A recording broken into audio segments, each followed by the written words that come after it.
Hello everyone, welcome to another podcast, Where Keys to Diabetes. Today we have a collaboration with Booze Control. If you guys like to introduce yourselves. Hi guys, I'm Shani.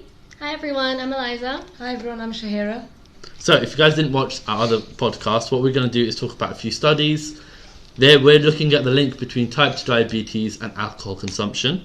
So the first of which is actually another study that was found on a media outlet called the Evening Standard.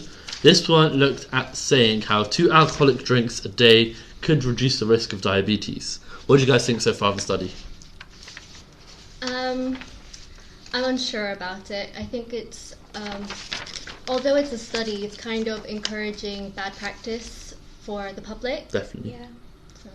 Yeah, I mean, it is definitely encouraging. Well, it's not very clear. It just says, consume this much alcohol. Yeah. But let's look into it. So it was actually done by the Harvard School of Public Health in the Netherlands. And it said that only occasionally drinking can appear to reduce the risk of developing type 2 diabetes by increasing alcohol consumption to about 1 to 2 servings of beer, wine or liquor a day.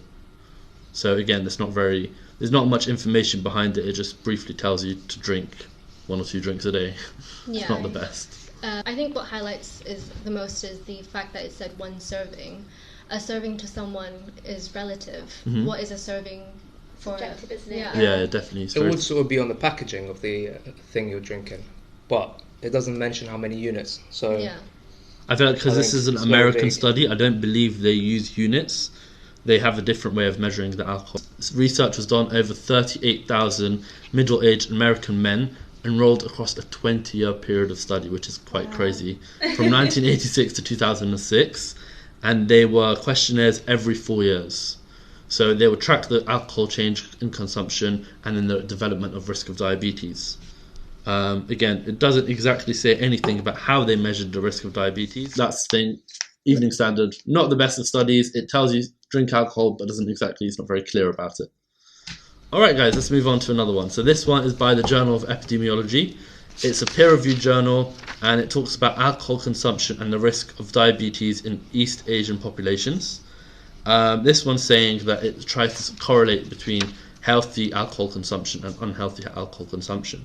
So what do you guys think? Like, as part of your campaign, would you say that there is a type of a healthy limit, or is it all alcohol is unhealthy? What would you guys would say? So we're going with our 14 units a week Yeah. with 2 consecutive free alcohol days a week. Cool. And there were certain types of alcohol that we would kind of not recommend. Was it wine that was quite high in calories? Yeah, for those, I think when you're drinking alcohol as a diabetic, carb counting becomes Very a important. very important section. and it becomes more complicated if you do choose to drink, because I don't think a lot of people are aware that different alcoholic beverages have a different amount of calories. Definitely. I mean, yeah, so like beer obviously has a lot more calories than, say, a spirit like I vodka. think wine was how many? 186? Yeah, 158 I think. 158? Yeah. Yeah. Oh, mad. Just for like a glass of wine. Yeah, Yeah. your standard glass. It's like a banana.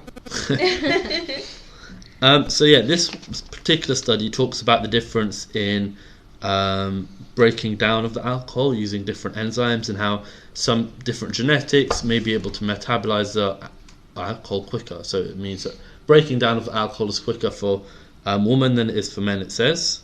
And it differs in terms of your alcohol consumption, sex and ethnicity as well.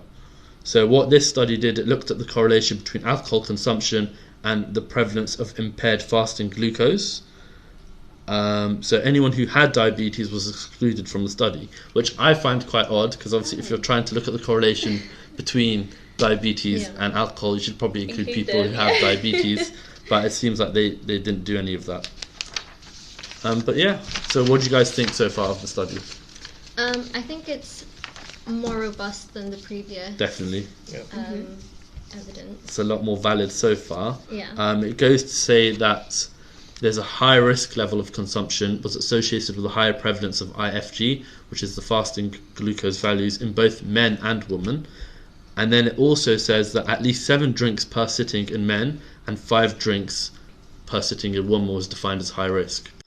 And also that's binge drinking if you do it in one go. So that could be the reason why there's a high risk. And this is quite biased as only in East Asians. So Exactly. maybe the ethnicity could affect it. Definitely. It's not really a broad study. It was just done in East Asian populations.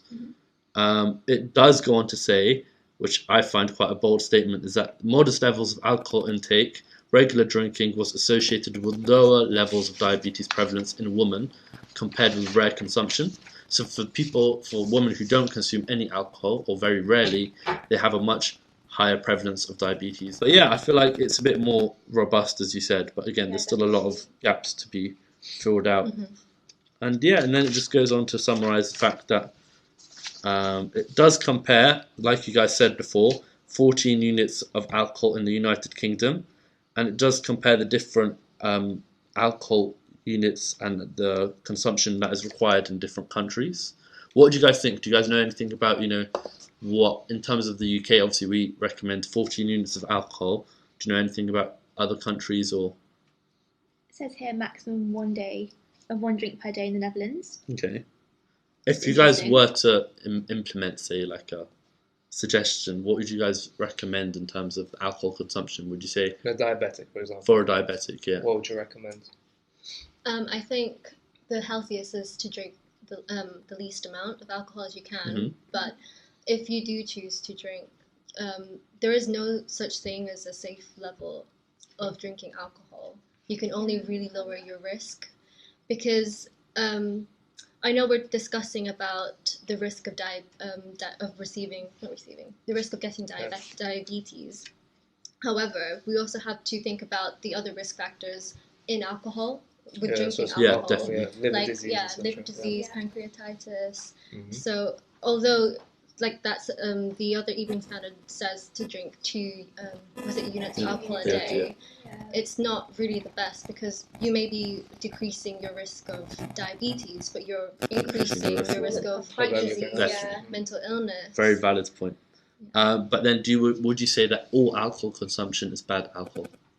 No, I mean. People drink for different reasons. Beliefs can also play a big part in your perception of alcohol. And we're not saying to completely get rid of alcohol in your diet, but I think reducing it. Just be aware of how much you're drinking. Definitely. Probably with meals, and be careful with medications like metformin. Definitely. If you have with metformin, it can cause lactic acidosis. So maybe tell them they can drink, but just be cautious. Cool. That's a very valid point again.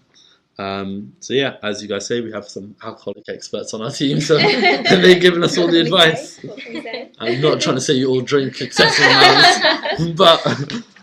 So guys, what's your take-home messages from all of this?